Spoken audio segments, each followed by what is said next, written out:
Ser o primeiro a escalar a muralha em um cerco era quase inevitavelmente assinar uma sentença de morte. Ainda assim, tanto na Antiguidade quanto na Idade Média, homens corajosos aceitavam esse desafio terrível repetidas vezes, e ainda mais do que isso, eles competiam entre si por esse privilégio. Todos queriam ser o primeiro a transpor as defesas e encarar o inimigo face a face. Mas o que movia esses soldados? Por que os homens de Roma estavam tão dispostos a abraçar a morte para serem os primeiros na muralha? No ano de 209 a.C., as legiões sob o comando do general Cipião Africano lançaram-se contra a região da Nova Cartago, na Espanha, durante a Segunda Guerra Púnica. Assim que chegaram, os romanos tentaram tomar a cidade em um assalto furioso pelo leste e pelo sul. O ataque falhou e Cipião ordenou a retirada.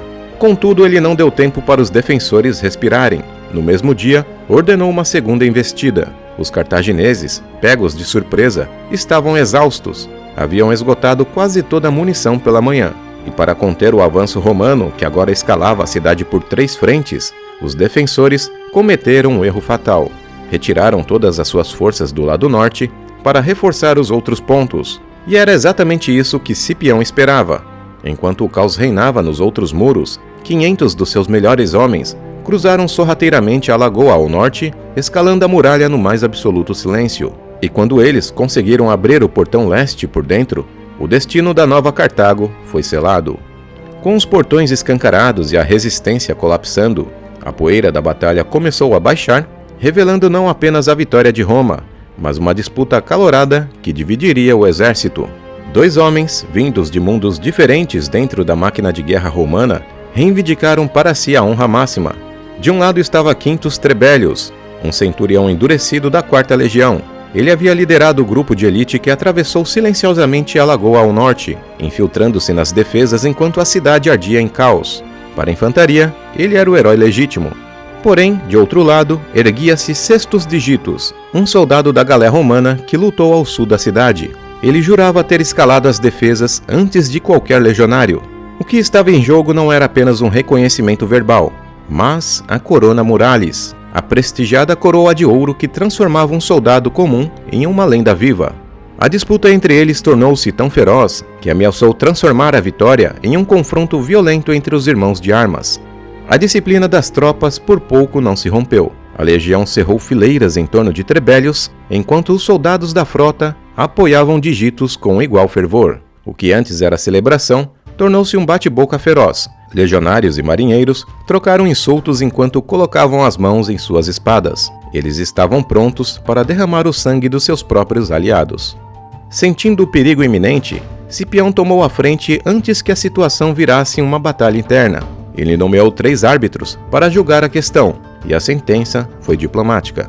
Ambos haviam atingido o topo da muralha simultaneamente, e pela primeira vez, 2 coronas muralis seriam concedidas por um único feito.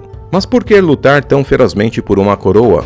A coroa muralis não era apenas um adereço, era uma das condecorações militares mais cobiçadas da Roma Antiga. Segundo o escritor Aulo Gélio, tratava-se de uma coroa de ouro puro, esculpida com torres e ameias, mimetizando as defesas de uma cidade. Receber essa coroa mural transformava o soldado em uma celebridade instantânea. Além de seu nome ecoar por toda Roma como um herói de guerra, ela vinha acompanhada de uma recompensa financeira digna de príncipes. E além do mais, esse prestígio servia como um trampolim infalível para cargos públicos.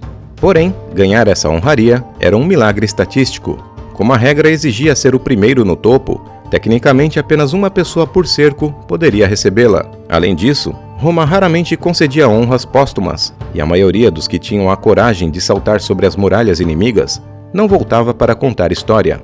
A arqueóloga Valerie Maxfield observa que, ao menos até o período imperial, a Corona Muralis era concedida independentemente da classe social ou patente. O caso da Nova Cartago prova isso. Se um simples soldado de galé podia ser condecorado, era o sinal que o caminho estava aberto para todos. Porém, a glória tinha seus favoritos. Quase sempre eram centuriões que terminavam com ouro na cabeça. Isso não era sorte, era dever. Na doutrina romana, um oficial não mandava avançar. Ele gritava, "Sigam-me!"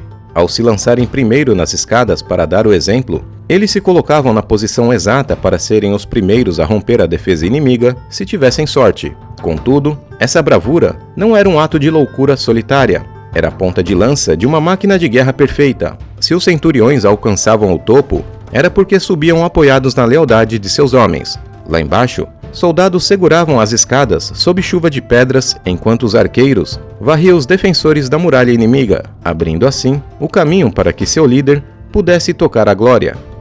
Para o legionário comum, ver seu líder coroado também era uma vitória própria. Além da glória compartilhada, o generoso prêmio em dinheiro recebido pelo vencedor quase certamente era distribuído pelos companheiros que o ajudaram a subir. Não foi por acaso que Roma escolheu essa condecoração como a glória máxima.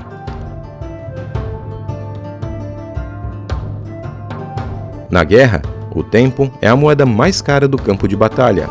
Horas de hesitação não trazem apenas o tédio, trazem reforços inimigos marchando no horizonte ou a febre silenciosa que iria dizimar acampamentos inteiros. Roma entendia muito bem essa matemática brutal. Então, oferecendo a Corona Muralis, o Império não estava apenas condecorando a bravura, estava literalmente comprando a velocidade. A promessa da glória transformava a cautela em fúria, encerrando os cercos em dias ao invés de meses. E foi essa pressão esmagadora que guiou a mão de Cipião Africano. Em Nova Cartago, ele não lutava contra uma cidade, mas contra o calendário. Ele sabia que quebrar a vontade dos defensores naquele exato dia não era uma opção, era uma necessidade de sobrevivência. E a promessa da Corona Muralis serviu como combustível para essa fúria. Cipião também sabia que se demorasse muito, havia um exército inimigo que logo iria se unir para ajudar a Nova Cartago, uma força massiva que marchava em sua direção e estava a menos de uma semana de distância. E se as muralhas não cedessem imediatamente, o cenário se inverteria de forma catastrófica. O cerco se tornaria uma armadilha mortal e os caçadores romanos seriam em breve à caça. Foi nesse cenário de urgência brutal que a audácia de Quintus Trebellius e Sexto Digitus se tornou a chave da vitória. O ímpeto desses dois homens quebrou a inércia da batalha. Talvez tenha sido esse o verdadeiro motivo pelo qual Cipião, quebrando protocolos, decidiu que ambos mereciam a glória. Sem a loucura corajosa deles, a estratégia racional do general teria falhado. O historiador Tito Livio, ao registrar o caos daquele dia, descreve uma cena que o instinto de sobrevivência foi completamente silenciado pela ambição. Segundo ele, a busca pela glória anulou a dor física. Os soldados avançaram desprezando ferimentos e projéteis, e nem as muralhas e nem os exércitos armados sobre elas podiam impedi-los de competir furiosamente uns contra os outros pela chance de escalar. Essa passagem torna evidente uma verdade brutal. Aqueles homens não apenas aceitavam a morte, eles corriam em direção a ela. A Corona Muralis valia mais que o próprio sangue. Mas o que impulsionava o tal desprezo pela vida? Hoje em dia, com nossa visão de mundo, lançar-se contra a morte certa por um pedaço de ouro parece insanidade. Mas na Roma Antiga, isso era a mais pura lógica. Para compreender essa mentalidade, é preciso entender que Roma não apenas fazia a guerra, ela respirava a guerra. A sociedade era militarizada em um nível que mal conseguimos imaginar. Política e campo de batalha não eram mundos separados. Pelo contrário, os senadores que criavam as leis invariavelmente eram os mesmos generais que comandavam as legiões. E a moeda que comprava o respeito de ambos os mundos era a honra, ou como eles chamavam, virtus. Derivada de vir, a palavra latina para homem, a virtus era a definição suprema de hombridade. A virtus transcendia a simples virilidade. Ela representava a excelência em sua forma mais pura, a fusão entre a bravura indomável e a força de caráter. A virtus era a medida suprema, a régua moral pela qual o valor de todo homem romano era julgado. Em Roma, a ambição política exigia provas de sangue. Um aristocrata que desejasse o poder precisava demonstrar essas virtudes no campo de batalha para conquistar o respeito do povo e do Senado. A Corona Muralis, portanto, era muito mais que um troféu, era um trampolim político. Esse desejo de glória sobreviveu até depois da queda do Império Romano do Ocidente. Durante a Idade Média, o espírito permaneceu vivo. O guerreiro que alcançava o topo da muralha de um castelo era muitas vezes recompensado com o título de cavaleiro ali mesmo, no calor da batalha. Contudo, a guerra evoluiu. Com o alvorecer da Idade Moderna, a dinâmica de combate mudou drasticamente. A coesão do grupo tornou-se vital, e a disciplina rígida sufocou o brilho individual. Na era dos piques e mosquetes, o ato de correr sozinho contra uma muralha deixou de ser heroísmo e passou a ser visto como uma quebra de formação perigosa e uma vaidade suicida.